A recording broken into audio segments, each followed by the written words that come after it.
Ito ay rated SPG. Striktong patnubay at gabay ng magulang ang kailangan. Maaaring may masiselang tema, lengguwahe, karahasan, sexual, horror o droga na hindi angkop. Sa pagsisimula nga ng buhay nga nito ni Lilet dito nga sa pamilya Matias ay mararanasan nga niya ang pang-aalipusta ng isang kapatid nga nito ni Ces dahil na nga rin sa sitwasyon nga itsura nga nito ni Lilet. Subalit siya naman nga ay lalaban pa rin kahit na nga ganito nga ang kanyang kalagayan. Sa kabilang banda naman nga ay palalayasin naman na nga itong sila Ces dahil na nga rin sa ang may-ari nga ng tinitirahan nga nila ay nagdesisyon na ibenta ng araw ito at kinakailangan umalis na nga sila. Kaya naman problema naman nga itong ang sila Ces at si Lilet kung paano nga nila susolusyonan nga ito.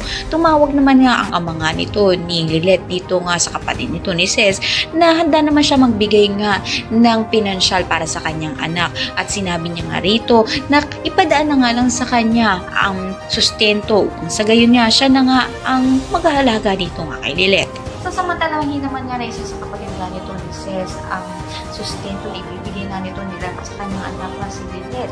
Kaya naman pakatutukan na natin dito ang magiging kahinat ng ito kay Lilet. Lahat na yan nabangan natin. Maraming salamat sa iyo.